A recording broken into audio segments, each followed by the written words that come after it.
Assalamualaikum warahmatullahi wabarakatuh. Halo teman-teman semua.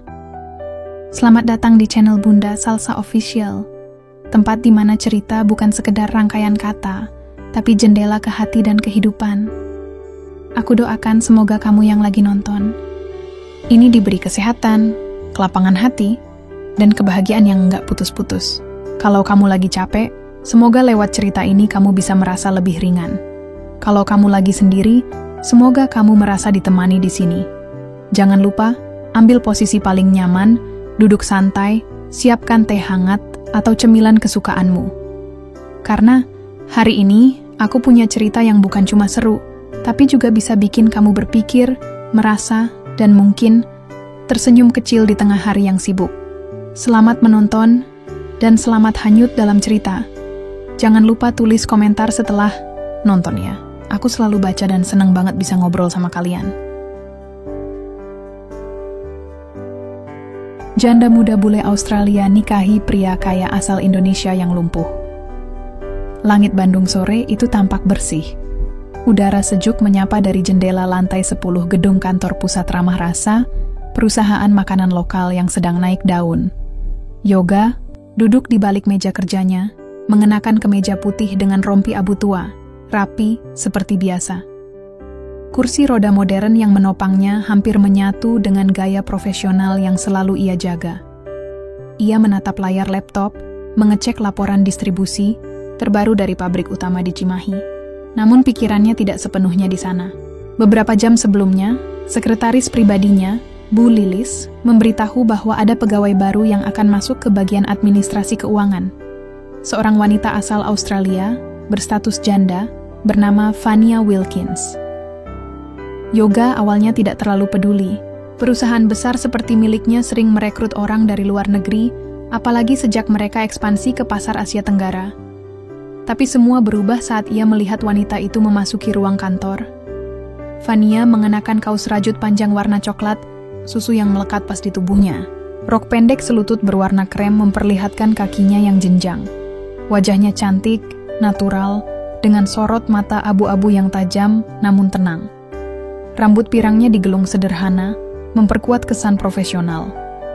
Namun ada sesuatu yang berbeda darinya. Sesuatu yang tidak bisa Yoga jelaskan. Pak Yoga, ini Fania, pegawai baru dari Departemen Administrasi, kata Bu Lilis sambil tersenyum sopan. Yoga mengangguk singkat. Selamat bergabung, Bu Fania. Terima kasih, Pak.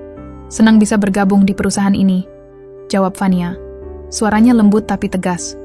Mereka hanya bertukar kata seperlunya. Tidak ada basa-basi berlebihan. Tapi sejak momen itu, Yoga mulai memperhatikan wanita itu dari kejauhan.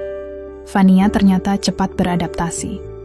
Dalam hitungan hari, ia mulai akrab dengan sistem kerja dan tim. Beberapa staf pria terlihat jelas terpikat padanya, tapi Fania menjaga jarak.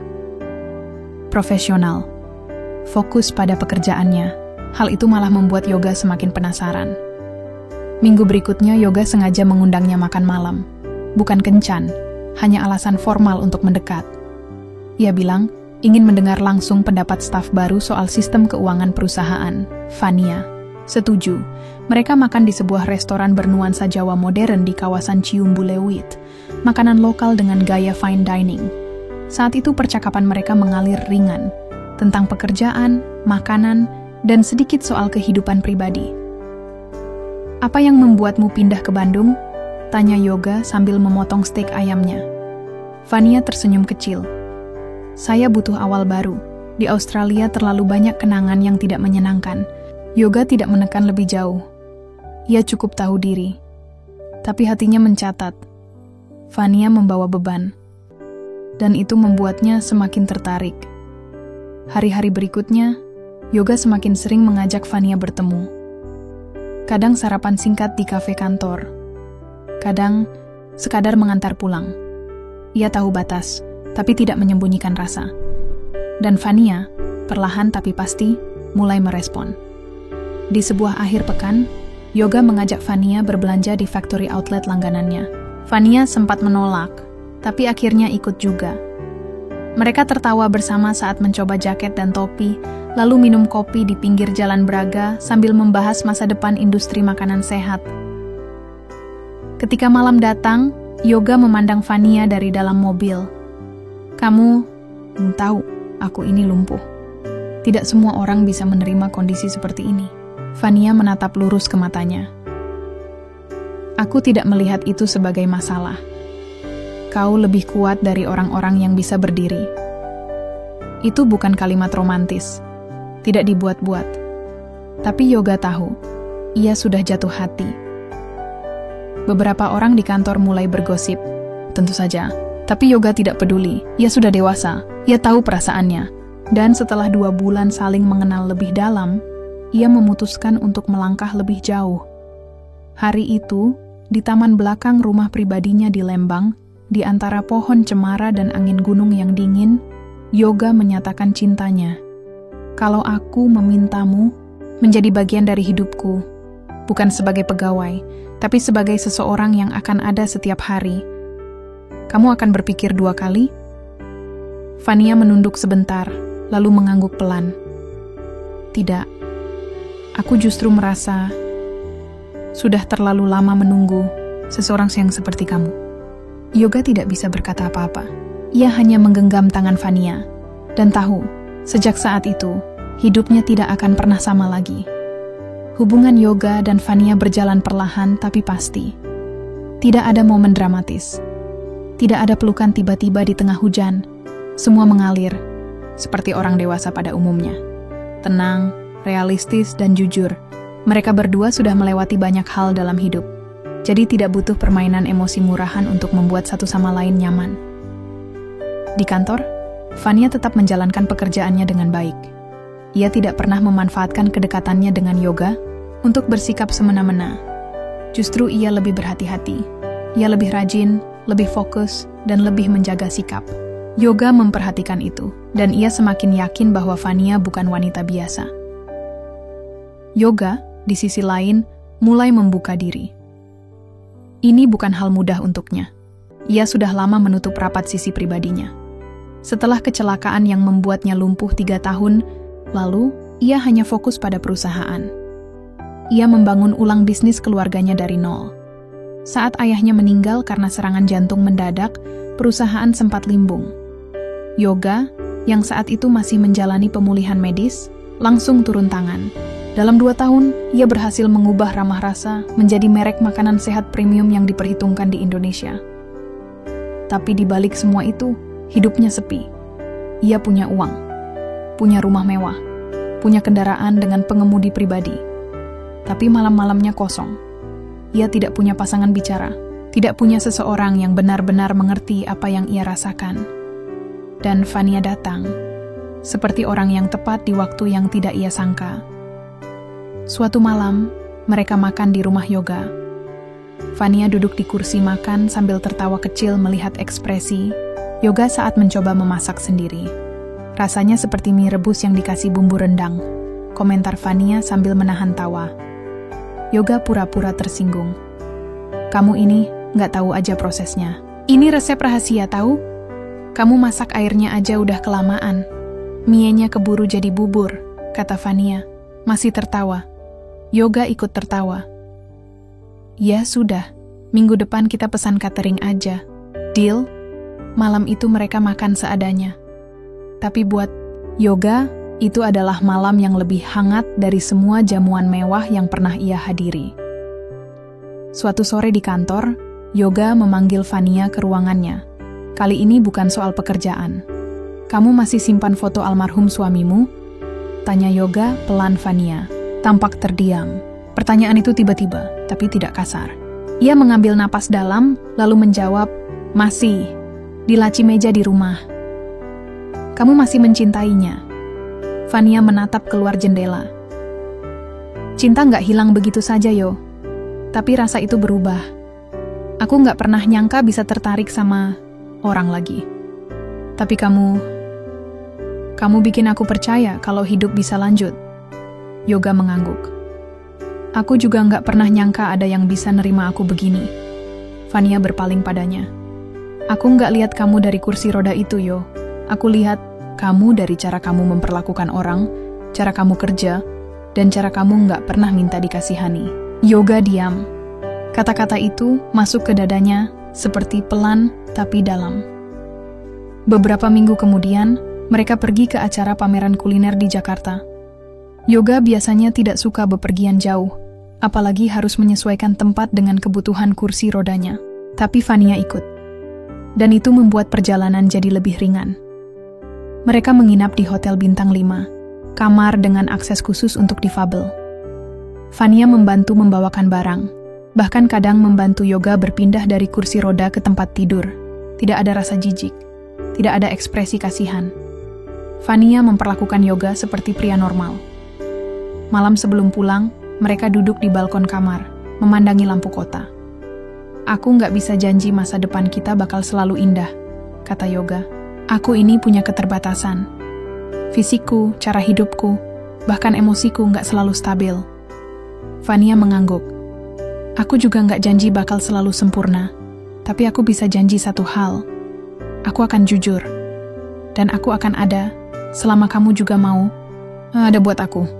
Sejak malam itu, mereka tidak lagi hanya dua orang yang saling suka. Mereka jadi dua orang yang saling memilih. Secara sadar. Tanpa drama. Tanpa rayuan panjang. Hanya kejujuran. Di kantor, hubungan mereka mulai jadi pembicaraan. Ada yang mendukung. Ada yang nyinyir. Tapi Yoga tidak peduli. Ia tidak pernah sembunyikan statusnya. Bahkan dalam sebuah rapat manajerial, ia sempat bercanda. Kalau ada yang tidak setuju saya dekat dengan staf sendiri, ya silakan buat memo. Tapi jangan lupa, saya masih CEO-nya. Sontak ruangan tertawa, tapi semua tahu, Yoga serius. Hubungan mereka makin solid. Mereka mulai sering merencanakan masa depan bersama.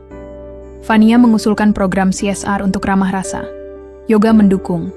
Mereka diskusikan semuanya dari rumah, dari balkon, atau dari dalam mobil. Yoga tahu, tidak semua hal dalam hidup bisa dikendalikan. Tapi satu hal yang ia tahu pasti, bersamanya, Fania membuat segalanya terasa mungkin. Dan itu sudah cukup untuk membuatnya berpikir. Mungkin ini waktunya mengambil langkah berikutnya. Udara di Lembang sore itu terasa lebih segar dari biasanya. Langit berwarna jingga, dan embusan angin membawa aroma pinus dari hutan sekitar. Di teras rumah pribadi Yoga yang luas dan tenang, suasana tampak berbeda. Rumah itu memang sering jadi tempatnya menenangkan pikiran. Tapi hari itu dia tidak sendiri. Fania duduk di sampingnya, mengenakan sweater abu-abu dan rok putih selutut. Rambut pirangnya dikuncir rapi. Ia tampak nyaman, menyesap teh hangat sambil menatap langit. Mereka sudah sering ke sini, tapi sore itu terasa seperti babak baru. Tanpa banyak kata, ada semacam kesepakatan batin yang sedang dibentuk di antara mereka. Yoga menatap lurus ke depan, lalu membuka suara. Kamu tahu, Van, aku udah puluhan kali ke tempat ini. Tapi cuman kali ini rasanya kayak bukan rumah kosong. Fania menoleh. Karena kamu sekarang nggak sendiri. Yoga tersenyum tipis. Karena kamu ada di sini. Hening sebentar. Angin bergerak pelan. Di kejauhan, suara burung terdengar samar. Fania meletakkan cangkir tehnya, lalu bersandar sedikit ke sandaran kursi. Aku juga ngerasa aneh, Yo. Aneh karena semuanya terasa terlalu cepat. Tapi nggak terasa dipaksakan. Yoga mengangguk. Aku ngerti maksudmu. Kayak hidup yang selama ini jalan sendiri-sendiri, sekarang ketemu jalur yang sama. Setelah beberapa menit diam, Yoga meraih kotak kecil dari pangkuan kursi rodanya. Tanpa banyak seremoni, tanpa musik, tanpa sorotan cahaya, ia membuka kotak itu dan memperlihatkan cincin sederhana berlapis emas putih. Ini bukan lamaran resmi, katanya pelan, tapi aku ingin tahu. Kalau suatu hari aku minta kamu jadi istriku, kamu bakal jawab apa? Fania menatap cincin itu lama. Bukan karena bentuknya, tapi karena maknanya. Ia lalu mengangkat wajah, menatap mata Yoga. Aku nggak janji hidup kita bakal mulus. Tapi kalau kamu minta aku jadi bagian dari hidup kamu, jawabanku, ya. Yoga tidak menjawab. Ia hanya mengangguk pelan. Bibirnya tertutup, tapi wajahnya memancarkan perasaan yang tak bisa diucapkan kata-kata. Keesokan harinya, mereka kembali ke Bandung. Tapi suasana hati mereka terasa berbeda. Seperti dua orang yang baru saja mengambil keputusan penting dalam hidup. Mereka tidak buru-buru mengumumkan hubungan itu. Belum, bukan karena takut atau malu, tapi karena mereka ingin semuanya tetap sederhana dan tulus. Namun, kabar itu tetap bocor. Entah dari siapa, tapi dalam seminggu, hampir semua karyawan kantor tahu bahwa Yoga dan Fania menjalin hubungan serius. Berita itu menyebar cepat, seperti halnya semua gosip di kantor. Tapi yang mengejutkan, mayoritas reaksi yang muncul justru positif. Beberapa staf senior terang-terangan mendukung. "Pak Yoga kelihatan lebih hidup sekarang," kata Bu Rani dari bagian keuangan. Kelihatan dari matanya. Ada juga yang bersikap netral. Ada satu dua yang mencibir, tentu saja. Tapi mereka bukan tipe orang yang didengarkan Yoga. Suatu hari, Yoga memanggil seluruh manajer divisi ke ruang rapat. Dengan nada santai tapi tegas, ia buka pembicaraan. "Saya tahu kabar hubungan pribadi saya menyebar. Jadi saya klarifikasi saja. Ya, saya dan Fania sedang menjalani hubungan serius. Tidak. Ini tidak akan mengganggu profesionalitas. Kalau ada yang merasa keberatan, silakan bicara langsung. Tidak ada yang protes. Rapat itu berlangsung seperti biasa. Tapi sejak hari itu, tidak ada lagi bisik-bisik. Semua tahu, dan semua akhirnya bisa menerima. Hubungan mereka makin erat. Fania mulai ikut terlibat dalam program-program eksternal perusahaan. Ia membantu mengurus agenda sosial, bekerja sama dengan panti asuhan, dan mendorong inisiatif makanan sehat untuk sekolah-sekolah. Yoga melihat semua itu dengan bangga. Ia tahu, Fania bukan hanya pasangan hidup. Ia adalah mitra yang bisa diandalkan. Suatu malam, setelah pulang dari acara donasi di sebuah yayasan anak di Cimahi, Yoga dan Fania duduk di ruang tamu. Suasana rumah tenang. Hanya suara AC dan lampu, gantung yang berayun pelan. Fania bersandar ke bahu Yoga. "Aku mulai percaya kalau mungkin ini bukan cuma cinta, tapi juga penyembuhan." Yoga mengangguk. "Aku juga. Kamu bantu aku pulih dengan cara yang bahkan dokter pun nggak bisa." Tak lama kemudian, mereka membicarakan pernikahan. Bukan dengan hitungan glamor atau mimpi besar. Mereka hanya ingin sesuatu yang hangat, bermakna, dan penuh keluarga serta teman-teman terdekat. Tapi Yoga tahu, sebagai tokoh publik di dunia bisnis, pernikahannya pasti jadi perhatian. "Kalau kita menikah nanti," kata Yoga, "aku mau semua karyawan kita hadir, dari level atas sampai staf gudang." Fania tertawa. "Kamu mau bikin resepsi atau konser? Mau bikin kebahagiaan?" Jawab Yoga santai. Dan begitulah, malam itu mereka sepakat. Mereka akan menikah. Bukan karena desakan, bukan karena sudah waktunya, tapi karena mereka tahu hidup itu berat kalau dijalani sendiri, dan bersama, segalanya terasa lebih ringan. Hari demi hari, cinta itu tumbuh. Bukan cinta yang menggebu seperti di film, tapi cinta yang pelan, kuat, dan jujur. Seperti rumah yang dibangun satu batu bata setiap hari, tapi tahu fondasinya kokoh. Di bawah langit Lembang yang senyap, janji itu sudah dibuat. Tanpa drama, tanpa kata-kata manis berlebihan, hanya dua orang yang saling memilih dan siap untuk hidup bersama. Persiapan pernikahan Yoga dan Fania dimulai 2 minggu setelah mereka sepakat untuk menikah. Tidak butuh waktu lama untuk menentukan lokasi. Sebuah resort eksklusif di puncak, tempat yang tenang dan punya akses mudah untuk kursi roda. Tempat itu punya taman luas, gedung kaca untuk resepsi, dan pemandangan pegunungan yang menenangkan. "Kamu yakin mau undang semua karyawan, Yo?" tanya Fania saat mereka duduk di ruang tamu, membolak-balik buku vendor pernikahan. "Sangat yakin," jawab Yoga tanpa ragu. "Dari awal aku bilang, kalau aku nikah, semua orang yang membantuku bangkit harus ikut merayakannya. Termasuk staf, gudang, satpam, OB. Mereka itu bagian dari hidupku." Fania hanya tersenyum. Ia mulai terbiasa dengan cara pikir Yoga yang tidak biasa. undangan dikirim. Media mulai mencium kabar itu. Sebagai CEO muda yang sukses, Yoga memang sudah dikenal luas. Ditambah lagi, pernikahannya dengan Vania, seorang wanita asing, janda muda, dan mantan pegawainya sendiri, menjadi bahan berita yang menarik. Beberapa media gosip menyoroti masa lalu Vania, mengorek kehidupan lamanya di Australia, bahkan menulis ulang cerita kematian suaminya dengan versi-versi miring. Yoga tahu itu akan terjadi. Ia tidak kaget. Tapi Vania sempat terpukul. Kenapa mereka nggak bisa lihat hidupku sekarang? Kenapa harus diungkit-ungkit masa lalu yang sudah aku tutup rapat? Ucap Vania suatu malam. Yoga menggenggam tangannya. Karena mereka tidak tahu kamu seperti apa. Tapi aku tahu. Dan itu cukup. Vania mengangguk. Tapi jelas, luka lama sedikit terbuka. Hari pernikahan tiba. Matahari bersinar cerah. Angin berembus pelan di antara pepohonan resort. Yoga mengenakan setelan jas biru tua, duduk di kursi rodanya dengan percaya diri. Vania datang dengan gaun putih sederhana tapi elegan. Rambutnya digelung rapi, tanpa hiasan berlebihan. Ia tampak cantik, dan yang lebih penting, ia tampak bahagia. Seluruh karyawan hadir. Ada yang datang dari luar kota, bahkan luar pulau. Beberapa terlihat terharu, terutama staf lama yang tahu betapa kerasnya perjuangan Yoga sejak kecelakaan. Acara berjalan hangat. Tidak ada tamu artis. Tidak ada pesta yang berlebihan.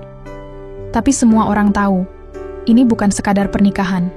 Ini simbol dari dua orang yang telah melewati badai dalam hidup masing-masing dan memutuskan untuk melanjutkan bersama. Dalam pidatonya, Yoga berdiri dengan bantuan tongkat khusus dan dibantu asistennya. Saya berdiri hari ini, bukan hanya karena teknologi, medis, katanya, suaranya sedikit bergetar, tapi karena orang di samping saya yang membuat saya ingin bangkit. Vania datang ke hidup saya bukan sebagai pegawai, tapi sebagai pengingat bahwa hidup tidak berhenti hanya karena kita terluka. Para tamu berdiri dan bertepuk tangan. Vania menatapnya dengan mata berkaca-kaca. Bagi mereka berdua, itu bukan momen romantis berlebihan. Itu pengakuan jujur dari hati yang pernah hancur dan kini ingin mencoba lagi. Malamnya, setelah semua tamu pulang, mereka duduk di balkon kamar resort. Lampu taman menyala temaram. Suara serangga malam jadi latar belakang. Mulai hari ini hidup, kita nggak akan pernah sama lagi, kata Vania sambil menatap keluar. Aku tahu, jawab Yoga. Tapi aku nggak takut. Vania menoleh. Kamu siap jadi ayah? Yoga terdiam sebentar. Jujur, belum sepenuhnya, tapi aku akan belajar. Vania, mengangguk. Ia menempelkan kepalanya ke bahu Yoga. Aku telat 2 minggu, aku pikir kita harus mulai siap-siap. Yoga menoleh cepat. Kamu serius? Vania mengangguk pelan. Iya. Yoga tidak berkata apa-apa. Ia hanya tertawa kecil, lalu menatap langit. Di dalam hatinya ia merasa seperti memulai lagi dari nol. Tapi kali ini, tidak sendiri. Hari-hari, setelah pernikahan berjalan cepat. Vania tidak kembali ke posisi administrasi. Sebagai istri CEO, ia lebih banyak terlibat di proyek sosial perusahaan, terutama yang menyangkut pendidikan dan gizi anak-anak. Yoga, meski tetap fokus memimpin ramah rasa, mulai lebih sering bekerja dari rumah, menyesuaikan dengan kondisi fisiknya dan kehamilan Vania. Karyawan perusahaan menyambut kabar kehamilan itu dengan sukacita. Beberapa bahkan membuat grup WA khusus bernama Baby Yoga Vania Fan Club. Yoga yang biasanya kaku dan serius, kini sering tertawa membaca ucapan-ucapan konyol dari stafnya. Tapi di balik kebahagiaan itu, ada satu hal yang tidak mereka sadari. Tidak semua orang senang dengan pernikahan itu. Seseorang dari lingkaran dalam perusahaan, entah siapa, mulai menyebarkan dokumen lama. Dokumen itu berisi kontrak internal perusahaan, laporan keuangan, dan data aset milik Yoga. Semua bocor keluar tanpa sepengetahuannya. Belum jadi berita besar. Tapi Yoga tahu, ini bukan kesalahan sistem. Ini sabotase. Dan dia tahu, di tengah kebahagiaannya sekarang, ancaman baru sedang menunggu di tikungan. Namun malam itu, di kamar hotel yang tenang, Yoga tidak berpikir soal ancaman. Ia memandangi Vania yang tertidur sambil memegang perutnya yang masih datar. Lalu ia berbisik dalam hati, apapun yang terjadi nanti, aku akan lindungi keluarga ini. Pagi itu, kantor Ramah Rasa seperti biasa sibuk. Vania datang lebih awal dari Yoga.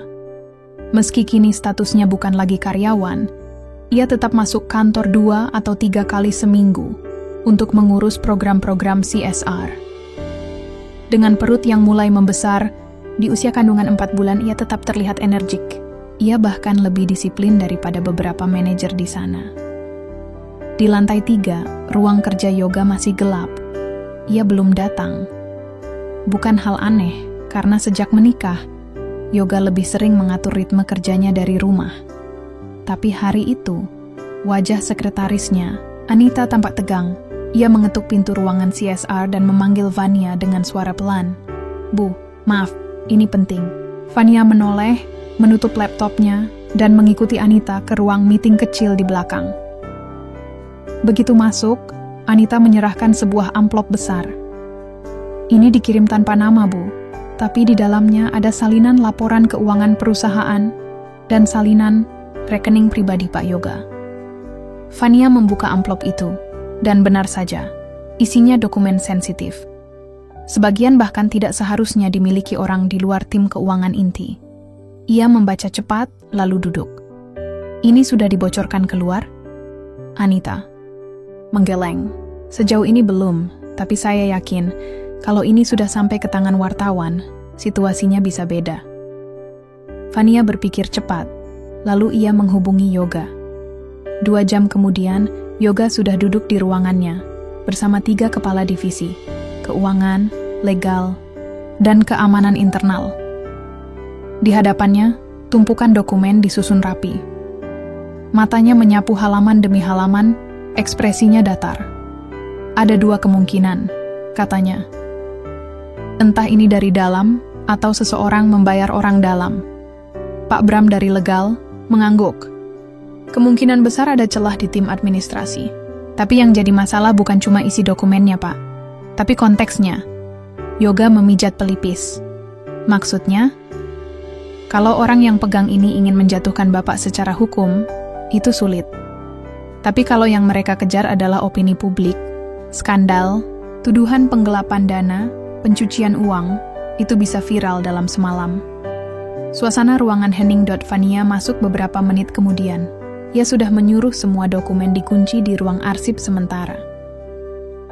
Yo, kita harus hadapi ini cepat. Jangan tunggu sampai keluar di media. Kita bisa bikin pernyataan resmi, atau kumpulkan semua manajer dan beri penjelasan internal dulu, ujarnya. Yoga mengangguk, tapi pikirannya belum tenang. Ia tahu ini bukan soal perusahaan semata. Ini tentang nama baiknya, keluarganya, dan tentu saja masa depan anak mereka.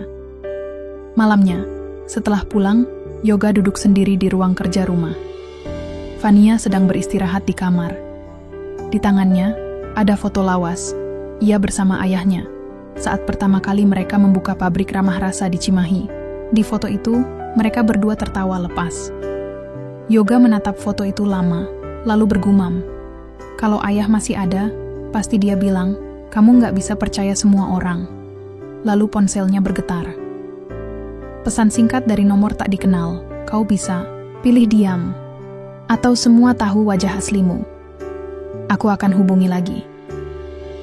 Yoga tidak membalas. Ia hanya menyimpan nomor itu, lalu mengunci ponsel dan menatap layar komputer. Ia membuka folder keamanan perusahaan, lalu mencari daftar login dan akses. Data 6 bulan terakhir, ia tahu, untuk cari pelakunya ia harus mulai dari jejak digital. Keesokan harinya, Yoga memanggil satu orang, Reza, kepala IT. Pria kurus berkacamata itu jarang bersosialisasi, tapi dikenal jujur dan sangat teliti. Reza, aku butuh kamu tracking semua aktivitas login ke sistem keuangan, termasuk akses ke file pribadi saya di server internal. Reza mengangguk tanpa banyak tanya. Kasih saya 2 hari. Yoga mengangguk pelan. Satu hari, saya nggak punya waktu banyak. Di rumah, Vania mulai gelisah. Ia tidak bilang secara langsung, tapi Yoga bisa membaca kekhawatirannya. Mereka sudah sepakat membangun rumah tangga dengan jujur, tapi konflik di kantor ini membuat jarak kecil muncul di antara mereka. "Kamu yakin nggak mau libur dulu?" tanya Vania saat mereka duduk makan malam. "Justru sekarang aku nggak boleh berhenti," jawab Yoga. Vania menatapnya lama. "Aku tahu, kamu keras kepala. Tapi ingat, kamu nggak sendiri sekarang. Kita bukan cuma pasangan, kita keluarga." Yoga diam sejenak, lalu menggenggam tangan istrinya. "Aku tahu, dan justru karena itu, aku harus lindungi kamu dan anak kita." Malam itu, Reza mengirim email. Subjeknya hanya satu kata, "Ditemukan." Yoga langsung membuka laptopnya. Di dalam email, Reza menyertakan daftar akses file yang tidak wajar. Dan, dari daftar itu, satu nama muncul berulang kali. Benny, manajer senior keuangan, orang yang sudah bekerja di perusahaan sejak zaman ayah Yoga. Yoga terdiam. Ia tidak menyangka. Benny bukan cuma pegawai lama, tapi juga salah satu orang yang paling dipercaya. Ia yang dulu ikut membesarkan perusahaan saat Yoga masih dalam masa pemulihan pasca kecelakaan. Yoga bahkan pernah memintanya mewakili perusahaan di forum-forum bisnis besar. Tapi data tidak bisa bohong. Yoga menutup laptop. Wajahnya muram. Ia tahu, kepercayaan bisa dibangun selama bertahun-tahun. Tapi cukup satu pengkhianatan untuk menghancurkan semuanya. Dan ini baru permulaan. Yoga tidak langsung mengambil keputusan. Yena tahu, dalam bisnis, terlalu cepat bereaksi bisa jadi kesalahan besar. Tapi kali ini, masalahnya bukan hanya soal laporan keuangan. Ini soal kepercayaan. Dan nama Benny tidak bisa diabaikan begitu saja. Pagi itu, Yoga masuk kantor lebih pagi dari biasanya. Ia tidak ingin kehadirannya menarik perhatian. Satu-satunya orang yang tahu ia datang adalah Reza, yang langsung menyambutnya di ruang kerja tanpa banyak basa-basi. "Data yang saya kirim itu valid, Pak." Benny login ke server 5 kali malam hari dalam sebulan terakhir. Aksesnya langsung ke folder Anda dan bagian laporan aset. Dia pakai ID yang dulu sempat kita cabut, tapi entah kenapa bisa aktif lagi. Yoga mengangguk. Ia sudah menduga Benny tidak bekerja sendirian. Siapapun yang bantu dia aktifkan ID itu, pastikan dilacak. Jangan langsung konfrontasi. "Saya mau ketemu dia duluan," kata Yoga tegas. 1 jam kemudian, Yoga memanggil Benny ke ruang meeting kecil. Tidak ada staf lain, tidak ada pengacara perusahaan, hanya mereka berdua. Benny masuk dengan wajah biasa saja. Tidak ada raut bersalah. Ia bahkan sempat bercanda. "Wah, akhirnya Pak Yoga mau ngobrol langsung sama orang tua kayak saya." Yoga menatapnya dingin. "Kita langsung saja. Saya tahu kamu yang akses dokumen saya. Saya tahu juga kamu yang sebar salinannya." Benny terdiam. Senyumnya lenyap, tapi ia tidak terlihat panik. Ia malah duduk tenang dan menatap Yoga lurus. "Jadi kamu sudah tahu, ya?" katanya datar. Yoga tidak menjawab. Ia hanya menunggu. Benny tertawa kecil. "Saya nggak akan berbohong. Ya, saya yang lakukan itu. Tapi bukan karena saya butuh uang. Bukan juga karena saya benci kamu, Yoga. Justru sebaliknya." Yoga mengerutkan kening. "Maksud kamu?" Benny menatap keluar jendela. "Aku kerja di sini sejak ayahmu masih hidup. Aku lihat sendiri gimana dia bangun perusahaan ini dari nol. Aku ada saat kamu lumpuh, dan semua orang takut perusahaan ini runtuh. Tapi aku tetap di sini. Aku bantu kamu bangkit, bantu kamu ngerti sistem. Aku bahkan lindungi kamu dari pengambil alihan musuh bisnis. Tapi apa balasannya?" Yoga menahan emosi. "Kamu mau bilang aku nggak menghargai kamu?" "Bukan cuman itu," jawab Benny. "Kamu mengabaikanku.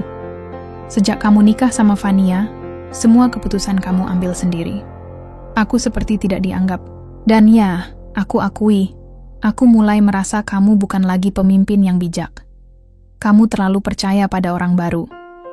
Kamu pikir cinta bisa menyelamatkan perusahaan? Dunia ini nggak sesederhana itu. Yoga terdiam sejenak. Lalu ia berkata, kalau kamu kecewa, kamu bisa bicara. Tapi kamu memilih menyerang dari belakang. Itu bukan cara orang yang punya niat baik, Ben. Benny berdiri. Saya tahu ini akan berakhir di sini. Tapi kamu juga harus tahu, ini belum selesai.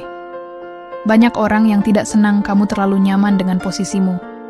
Dan mereka akan mulai bergerak. Yoga menatapnya tajam. Saya akan pastikan kamu tidak lagi punya akses apapun ke perusahaan ini.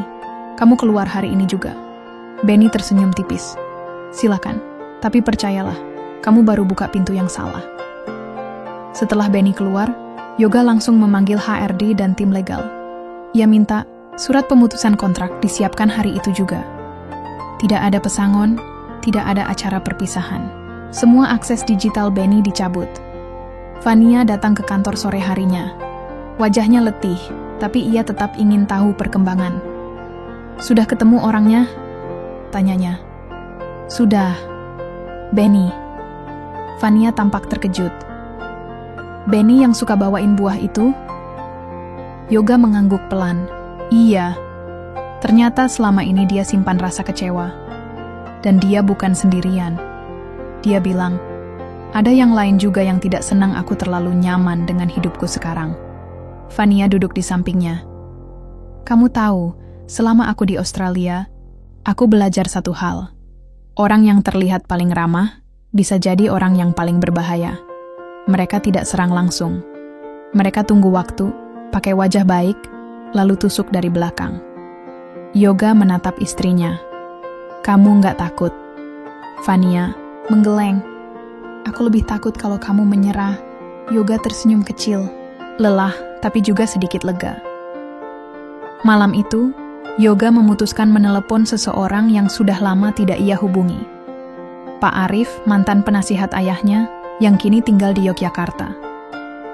Pak, saya butuh pandangan Anda. Saya rasa ada yang ingin jatuhkan saya dari dalam. Suara di ujung telepon berat tapi tenang. Kamu akhirnya merasakannya juga. Ya, dulu ayahmu pernah bilang, di dunia bisnis, teman itu penting. Tapi musuh lebih penting, karena mereka yang bikin kita waspada. Yoga, diam. Kata-kata itu terasa seperti tamparan dan peringatan sekaligus. Kalau kamu mau menang, Yoga, lanjut Pak Arif, jangan cuma fokus ke siapa yang menyerangmu, tapi cari tahu, siapa yang sedang diam, tapi memperhatikanmu terus. Di rumah, Vania duduk di balkon sambil memegang perutnya yang mulai membuncit. Yoga datang menyusul, mendorong kursi rodanya pelan. Besok aku ke Yogyakarta. Sendirian. Vania menoleh cepat. Untuk apa? Minta nasihat dari orang yang pernah bantu. Ayah, aku rasa jawabannya ada di masa lalu. Vania terdiam, lalu mengangguk. Aku akan doakan dari sini. Tapi janji, jangan simpan semua sendiri, ya? Yoga menatapnya. Janji. Dan malam itu, untuk pertama kalinya sejak semuanya mulai berantakan, Yoga merasa ada jalan baru yang harus ia tempuh. Jalan yang mungkin lebih gelap, lebih sepi, tapi juga lebih jujur. Karena pengkhianatan tidak akan berhenti, hanya karena satu orang pergi. Kereta Taksaka yang membawa Yoga dari Jakarta ke Yogyakarta melaju pelan di tengah kabut. Pagi, di gerbong eksekutif, Yoga duduk diam di dekat jendela, mengenakan kemeja putih lengan panjang dan celana kain hitam. Tangannya menggenggam buku catatan kecil yang pernah milik ayahnya. Di dalamnya hanya ada 2 halaman berisi tulisan tangan yang sulit dibaca, dan satu nama yang kini terasa makin penting, Arif Santoso. Perjalanan itu bukan sekadar untuk mencari jawaban, tapi juga untuk memahami akar masalah yang kini menghantam hidupnya. Yoga tahu, Benny bukan musuh utama, dia hanya pecahan kecil dari sesuatu yang lebih besar. Dan firasatnya mengatakan, masa lalu ayahnya menyimpan petunjuk yang belum ia pahami. Setibanya di stasiun Tugu, Yoga dijemput sopir pribadi yang sudah dipesan sebelumnya. Mereka langsung menuju sebuah rumah di daerah Kota Gede. Rumah yang tidak mencolok, dengan pekarangan luas dan penuh pohon mangga. Di depan pintu, Pak Arif menyambutnya dengan senyum hangat. Meski usianya sudah mendekati 70 tahun, langkahnya masih tegap. Rambutnya hampir seluruhnya putih, tapi sorot matanya tetap tajam.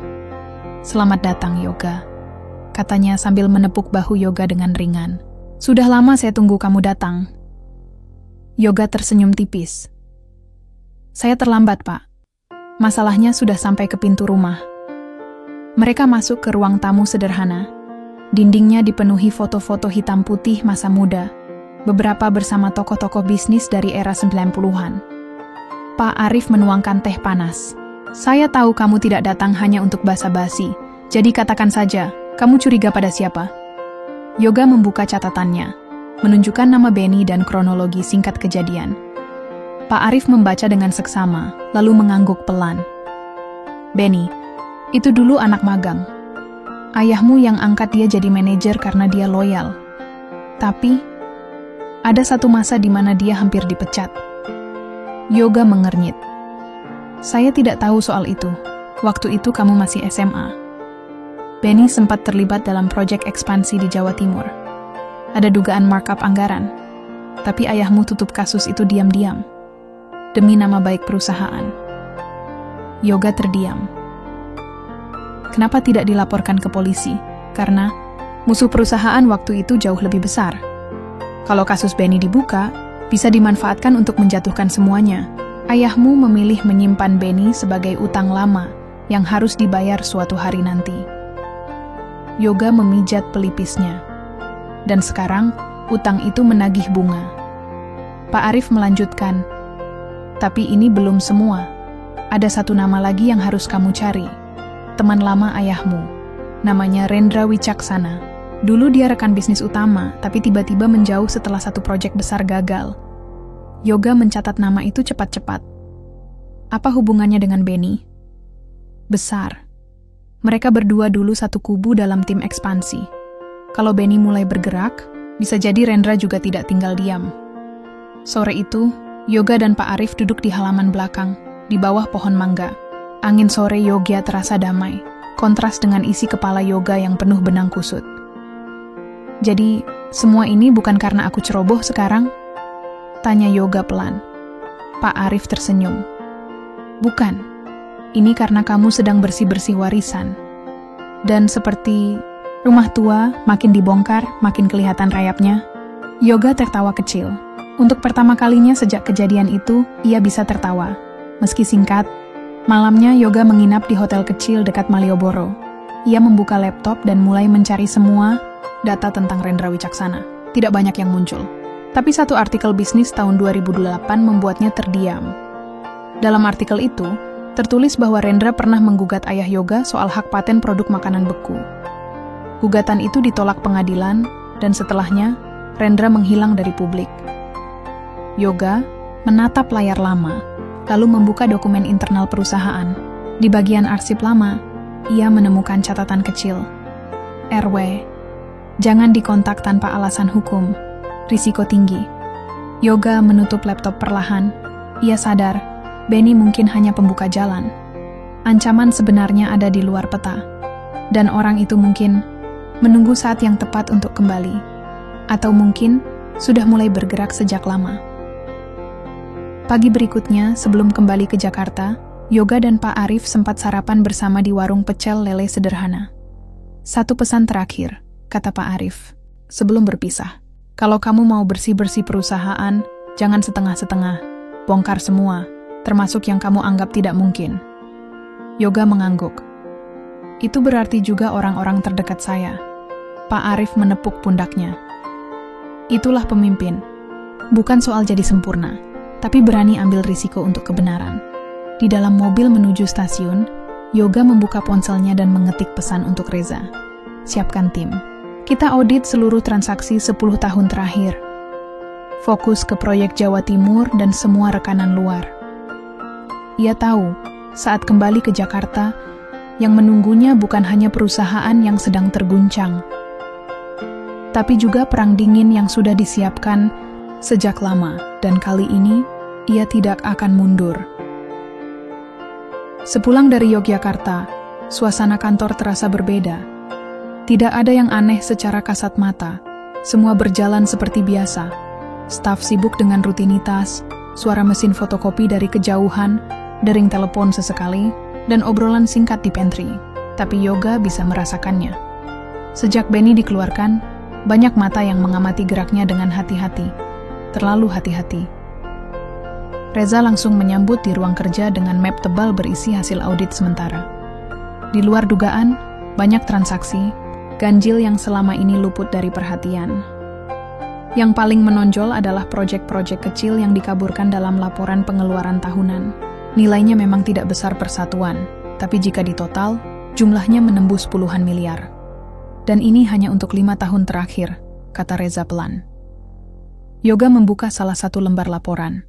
Sebuah nota pembelian alat kantor yang dicantumkan sebagai biaya pemeliharaan fasilitas cabang, padahal alamat cabangnya bahkan tidak aktif lagi sejak 2 tahun lalu. Ada yang menyembunyikan semua ini dengan sistematis. Gumam Yoga. Reza mengangguk. Dan saya rasa ada lebih dari 1 orang yang terlibat. Sore itu, Yoga memanggil 3 manajer senior yang selama ini dipercaya penuh. Mereka sudah bekerja sejak ayahnya masih hidup, dan beberapa dari mereka bahkan mengenalnya sejak ia kuliah. Di ruang rapat, Yoga duduk menghadap mereka. Tatapannya tenang, tapi tajam. Saya baru kembali dari Yogyakarta. Dapat banyak cerita dari masa lalu perusahaan ini. Tapi yang paling mengejutkan bukan cerita lama, tapi yang saya temukan saat ini. Ketiganya diam. Proyek-proyek fiktif. Laporan keuangan ganda. Pembayaran ke vendor yang tidak pernah eksis. Apa kalian tahu soal ini? Pak Heri, yang paling tua, mengangkat tangan pelan. Yoga, kami memang pernah curiga, tapi semua terlihat bersih di sistem. Kami kira itu hanya penyesuaian administrasi biasa. Yoga menatapnya lama. Kenapa tidak lapor? Karena waktu itu semua orang sedang sibuk konsolidasi pasca transisi dari almarhum ayahmu. Kami pikir terlalu banyak gangguan akan membuat perusahaan goyah. Yoga diam, lalu menatap 2 manajer lainnya, Bu Yani dan Pak Daniel. Bu Yani tampak gelisah, duduk tak tenang. Tapi Daniel justru menatap Yoga lurus, seperti menantang. Kalau kamu punya bukti, tunjukkan saja, katanya singkat. Yoga mencatat reaksi itu dalam pikirannya. Ia tahu, orang yang bersalah tidak selalu yang paling diam. Kadang, justru yang paling tenang. Saya tidak akan tuduh siapapun tanpa bukti, tapi saya akan buka semuanya. Mulai malam ini, sistem audit akan dijalankan menyeluruh, dan semua akun pribadi manajemen akan diawasi. Saya harap kalian bekerja sama. Malam itu, di rumah, Fania sedang menyuapi anak mereka yang sedang belajar mengeja huruf di meja makan. Yoga masuk tanpa suara, matanya lelah, tapi senyumnya tetap hangat saat melihat Fania. Kamu makin sering pulang larut, kata Fania sambil tersenyum kecil. Aku sedang masuk ke lubang yang seharusnya sudah dibersihkan sejak dulu, jawab Yoga. Fania duduk di sebelahnya setelah anak mereka tertidur. Apa kamu percaya orang-orang yang selama ini kamu anggap keluarga bisa menusuk dari belakang? Yoga mengangguk pelan. Sekarang aku percaya. Fania menggenggam tangannya. Aku tidak akan biarkan kamu hadapi ini sendirian. Esok paginya, tim audit menemukan satu fakta mencolok. Dari semua vendor yang mencurigakan, ada satu nama yang terus berulang. PT Garuda Sejahtera. Perusahaan itu mencatat puluhan transaksi pengadaan fiktif dalam kurun waktu 5 tahun. Tapi saat tim lapangan mencoba menelusuri alamatnya, kantor itu hanya sebuah rumah tua kosong di pinggiran Tangerang. Reza langsung menarik data kepemilikan perusahaan tersebut, dan disinilah semuanya mulai mengarah ke satu titik mengejutkan. Yoga, kamu harus lihat ini, ujar Reza dengan nada serius. Yoga memutar kursi roda mendekati layar. Pemilik saham terbesar PT Garuda Sejahtera adalah Daniel Wicaksana. Nama belakangnya tidak asing, kan? Yoga menegang. Dia adik dari Rendra Wicaksana. Reza mengangguk. Dan dia juga keponakan dari mantan lawan bisnis ayahmu. Semua ini terhubung. Semua mulai masuk akal. Daniel masuk ke perusahaan 1 tahun setelah ayahnya meninggal. Ia diterima atas rekomendasi internal karena dinilai punya pengalaman dan loyalitas keluarga. Tapi ternyata, ia adalah bagian dari permainan panjang yang disusun sejak lama. Ini bukan soal uang lagi, kata Yoga pelan. Ini tentang balas dendam. Yoga tidak menunggu lama. Sore itu juga, ia memanggil Daniel ke ruangannya. Tidak ada basa-basi. Aku tahu siapa kamu sebenarnya. Daniel hanya mengangkat alis. Maksudmu? Kamu masuk ke sini bukan untuk membangun, tapi untuk merusak. Perusahaan ini dibangun dari kerja keras ayahku. Dan kamu pikir kamu bisa merusaknya diam-diam? Aku tahu semuanya, Daniel. Daniel tersenyum tipis. Akhirnya kamu tahu juga. Terlambat, tapi ya. Selamat. Ini belum selesai. Aku akan bawa semua bukti ini ke hukum. Daniel berdiri. Silakan. Tapi, kamu tahu sendiri, sekali proses hukum dimulai, nama perusahaanmu akan tercoreng. Investor bisa keluar, saham bisa runtuh. Siap menanggung risikonya? Yoga menatapnya tajam. Kalau aku harus mulai dari nol demi membersihkan semuanya, aku akan lakukan. Lebih baik kehilangan segalanya daripada hidup dengan kebusukan seperti kamu. Malamnya, Yoga dan Vania duduk di kamar anak mereka. Anak itu sudah tertidur pulas, wajahnya damai. Besok, mungkin segalanya akan berubah, kata Yoga. Apa kamu takut? Tidak, tapi aku khawatir tentang kamu, tentang anak kita. Vania menggenggam tangannya erat. Kita mulai semua ini bersama. Kalau harus jatuh, kita jatuh sama-sama. Tapi kalau menang, kita juga akan menang bersama. Yoga menarik napas dalam. Ia tahu, badai besar akan datang. Tapi ia juga tahu satu hal penting. Kini ia tidak sendirian. Dan perang ini harus dimenangkan. Langit Jakarta mendung sejak pagi. Di gedung pusat PT Sumber Boga Nusantara, suasana tegang sudah terasa sejak jam 8. Semua kepala divisi dipanggil ke ruang rapat besar. Yoga datang lebih awal, mengenakan jas hitam dan kemeja putih seperti biasanya. Rapi, tegas. Di pangkuannya sebuah berkas besar berisi bukti audit dan laporan keuangan yang akan mengguncang pondasi perusahaan. Mulai hari ini, kita tidak bermain, aman lagi, ucapnya pada Reza yang duduk di sebelahnya. Rapat dimulai.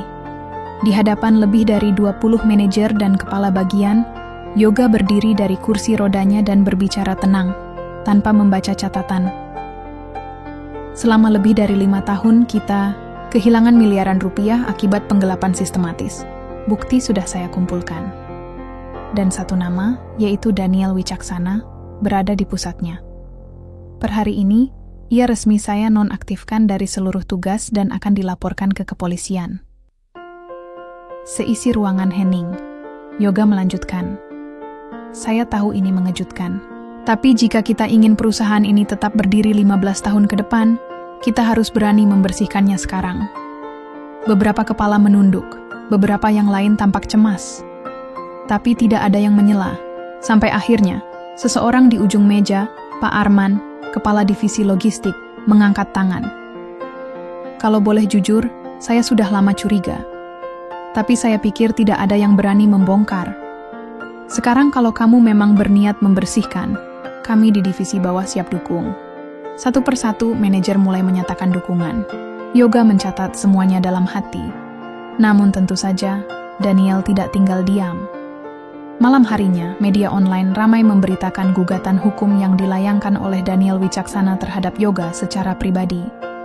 Isi gugatannya, fitnah, pencemaran, nama baik, dan tuduhan tidak berdasar yang merusak reputasinya sebagai profesional. Dia menggugat kamu, bukan sebagai direktur utama, tapi sebagai pribadi, kata Reza sambil menunjukkan berkas. Dia tahu aku tidak akan mundur di perusahaan, jadi dia mau hancurkan aku dari sisi luar. Sahut Yoga gugatan itu, dengan cepat menjadi sorotan. Media mulai mempertanyakan kredibilitas internal PT Sumber Boga Nusantara. Para investor gelisah. Beberapa bahkan mulai menarik komitmen proyek yang sudah hampir ditandatangani. Di satu sisi, Yoga tengah membenahi sistem dalam perusahaan. Di sisi lain, ia kini diserang dari luar lewat jalur hukum dan media. Di rumah, Fania terlihat gusar. Ia duduk di teras sambil membaca artikel tentang gugatan itu. "Ini mulai bahaya, Yoga," katanya. "Media mulai menggiring opini kalau kamu yang salah." Yoga mendekatinya.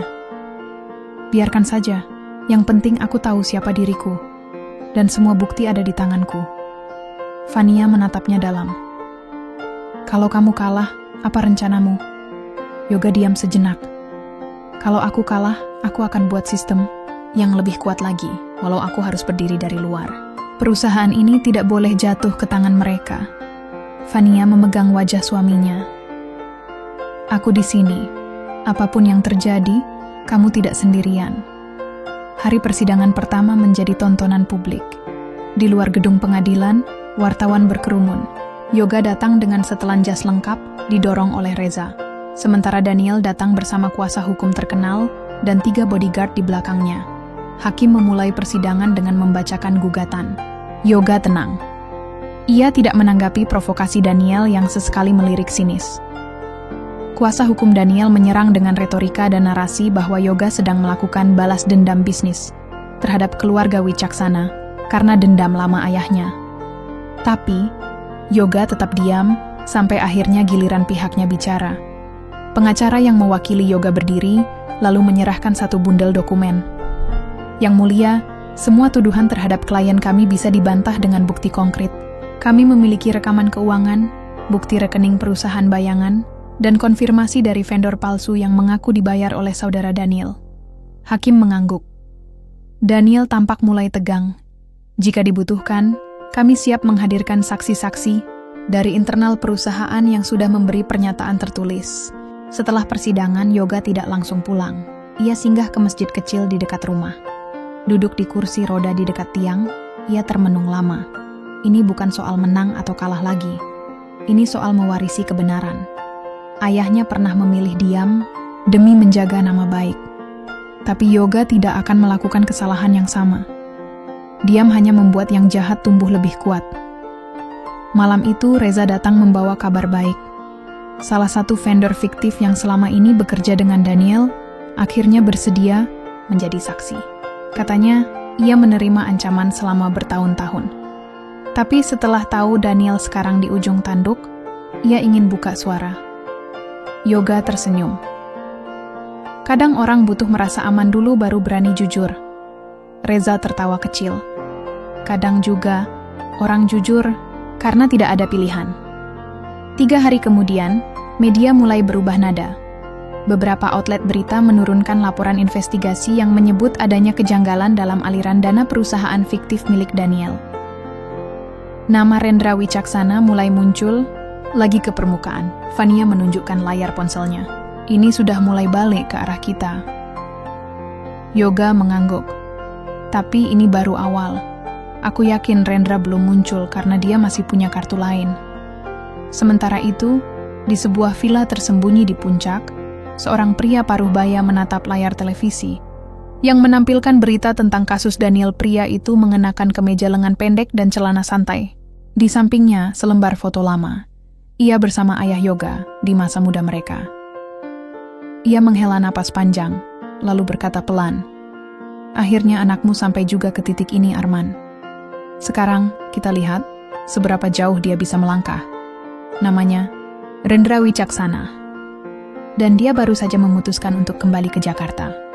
Hari Senin pagi itu tidak seperti biasanya. Langit Jakarta cerah, tapi hawa di kantor pusat PT Sumber Boga Nusantara terasa dingin. Dari jendela ruangannya, Yoga memandangi gedung-gedung tinggi di kejauhan.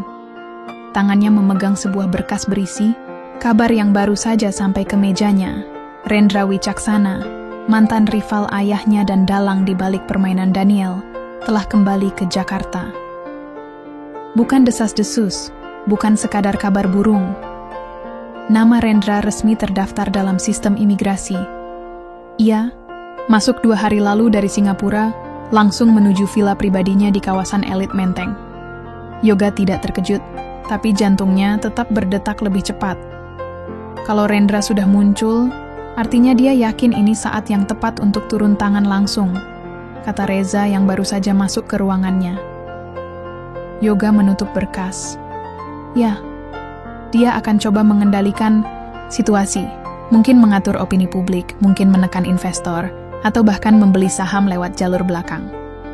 Dan yang paling mungkin, dia ingin bertemu langsung sama kamu, kata Reza, menatap serius. Sore harinya, prediksi itu terbukti. Sebuah mobil hitam mewah berhenti tepat di depan lobi kantor. Dari dalamnya keluar seorang pria paruh baya, rambut perak rapi, jas abu-abu mahal, dan cara berjalan yang lambat tapi penuh percaya diri. Beberapa karyawan yang melihat langsung berbisik-bisik. Mereka tahu siapa itu. Foto-fotonya pernah muncul di berita tahun-tahun lalu. Rendra Wicaksana, legenda lama di dunia bisnis makanan, dan juga mantan sahabat dekat ayah Yoga sebelum berubah jadi lawan bisnis. Yoga sedang di ruangannya ketika sekretaris masuk terburu-buru. "Pak, ada tamu," mengaku bernama Rendra. Yoga mengangguk. "Suruh masuk." Pintu terbuka dan aroma parfum mahal langsung memenuhi ruangan.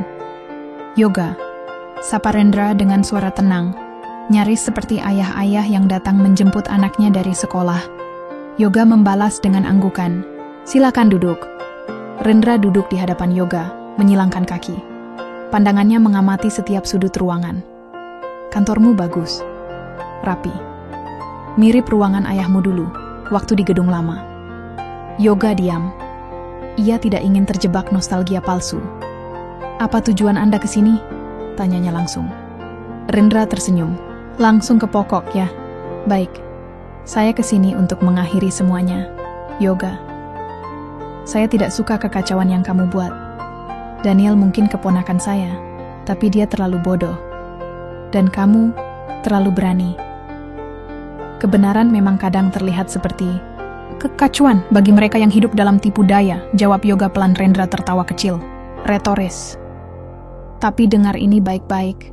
Saya bisa menyelesaikan semua masalah ini dalam semalam. Saya bisa tarik gugatan, bersihkan nama perusahaan kamu, bahkan bantu tingkatkan valuasinya 2 kali lipat dalam setahun." Yoga menyipitkan mata. "Apa imbalannya?" "Lepaskan kasus ini. Biarkan Daniel keluar tanpa catatan hitam. Dan kamu, berikan saya sebagian saham perusahaan ini. Cukup 20%. Tidak besar." Yoga terdiam. Ia tidak terkejut dengan tawaran itu. Tapi tetap, mendengarnya langsung dari mulut Rendra membuat dadanya panas. "Kalau saya tidak mau, perang, Yoga. Media bisa saya beli, investor bisa saya tarik. Beberapa orang dalam perusahaanmu masih milik saya. Kamu pikir kamu sudah bersih semuanya? Tidak semudah itu." Yoga menatap langsung ke mata pria itu. "Ayah saya pernah bilang, sekali kamu tunduk pada orang seperti Anda, maka sisanya akan jadi milik mereka. Sekarang saya tahu maksudnya." Rendra berdiri, membenarkan jasnya. "Pikirkan baik-baik. Saya akan menunggu jawabanmu, tapi jangan lama-lama. Dunia bisnis tidak menunggu idealisme." Setelah pria itu pergi, Yoga duduk lama dalam diam. Pandangannya mengarah ke foto keluarga di mejanya. Ia bersama Fania dan anak mereka saat berlibur ke Bandung. Di foto itu, mereka tampak tertawa, penuh tawa dan harapan. Beberapa menit kemudian, Fania menelepon. Suaranya ceria, seperti biasa. "Yoga, anak kita hari ini bisa baca 1 paragraf penuh sendiri. Kamu harus lihat videonya nanti." Yoga tersenyum. "Kirim sekarang. Aku butuh sesuatu yang nyata hari ini." Dan saat menonton video singkat itu, anaknya yang membaca dengan suara terbata-bata tapi penuh semangat, Yoga memutuskan, ia tidak akan menjual integritas demi uang. Ia tidak akan menjual masa depan demi kekuasaan. Keesokan paginya, Yoga membuat keputusan penting. Ia mengumpulkan tim kepercayaannya. Reza, kepala keuangan baru, kepala divisi hukum, dan 1 konsultan media. "Saya tidak akan menyerah. Tapi saya juga tahu Rendra bukan lawan biasa. Kita harus main lebih pintar." Yoga membagi strategi menjadi 3 bagian. Pertama, jalur hukum. Semua bukti akan diserahkan ke kejaksaan, termasuk jejak aliran dana dari perusahaan fiktif Daniel ke rekening pribadi Rendra yang baru ditemukan malam tadi. Kedua, jalur media. Konsultan media akan mengatur narasi untuk menekankan bahwa ini bukan perang bisnis, tapi pembersihan moral di perusahaan besar. Dengan melibatkan organisasi konsumen dan komunitas UMKM, mereka akan menciptakan tekanan dari luar. Ketiga, jalur internal. Yoga memerintahkan audit menyeluruh, termasuk memeriksa ulang semua kontrak yang ditandatangani 5 tahun terakhir. Tujuannya jelas, mencari mata-mata Rendra yang masih bersembunyi di perusahaan. Kalau Rendra pikir ini hanya soal saham, dia salah, kata Yoga tegas. Ini soal siapa yang akan menentukan arah dunia bisnis di negeri ini. Orang yang membangun dengan kejujuran atau mereka yang hidup dari manipulasi. Dan di tempat lain, Rendra duduk di ruang kerjanya sambil mendengar laporan dari anak buahnya. Dia tidak goyah, lapor sang asisten. Rendra mengangguk. Saya suka anak itu, tapi kalau dia tidak bisa diajak bicara, ya sudah, kita serang semua lini. Hancurkan reputasinya. Habis itu, baru kita beli saat dia jatuh. Ia menyesap kopi pelan. Anak muda harus tahu batasnya. Tapi yang Rendra tidak tahu, Yoga bukan anak muda biasa. Ia tumbuh dari keluarga yang pernah dibakar habis, dan justru menemukan kekuatan dari puing-puingnya. Perang sesungguhnya baru dimulai. Langit Jakarta kembali kelabu, tapi pagi itu, di ruang rapat utama PT Sumber Boga Nusantara, suasana terasa hangat. Bukan karena cuaca, tapi karena keteguhan. Yoga duduk di kursi rodanya, membuka rapat khusus dengan anggota tim terdekatnya. Saya ingin kalian tahu, apa yang akan kita lakukan mungkin akan mengundang badai. Tapi ini saatnya.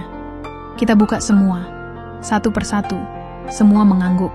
Mereka tahu ini bukan sekadar urusan bisnis lagi. Ini tentang warisan, nama baik, dan masa depan. Yoga lalu mempersilakan Vera, kepala bagian hukum, mempresentasikan hasil penyelidikan timnya. Vera maju ke depan. Slide pertama menunjukkan bagan alur dana dari rekening perusahaan fiktif ke vendor palsu hingga ke rekening pribadi Daniel. Tapi yang mengejutkan bukan itu.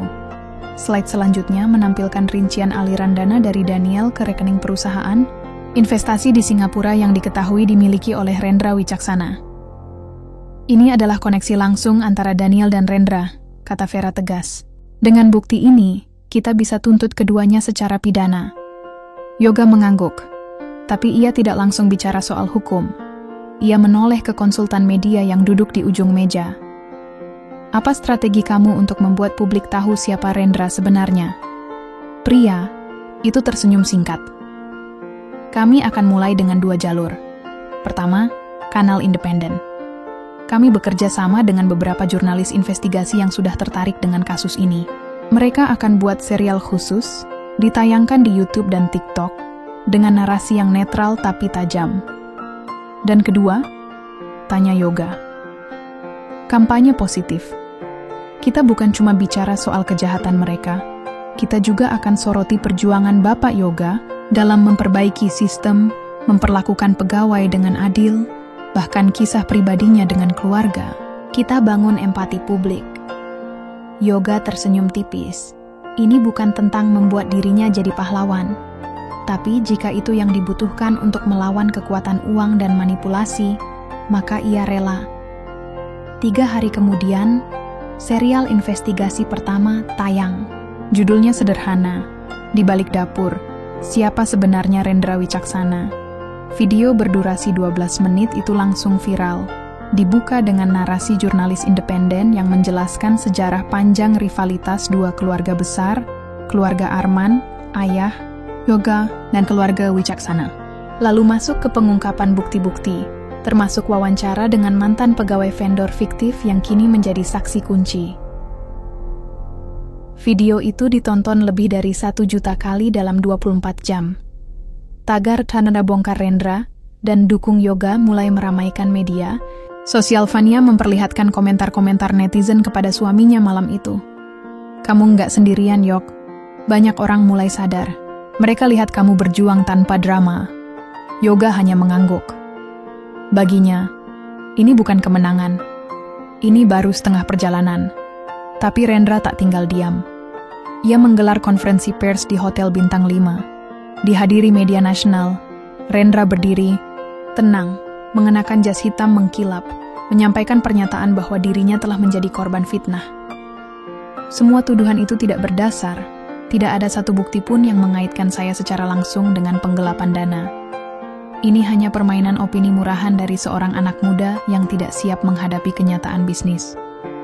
Di akhir konferensi pers, Rendra memberi senyum sinis ke kamera. Dan ingat, dalam dunia nyata yang bertahan bukan yang benar tapi yang kuat.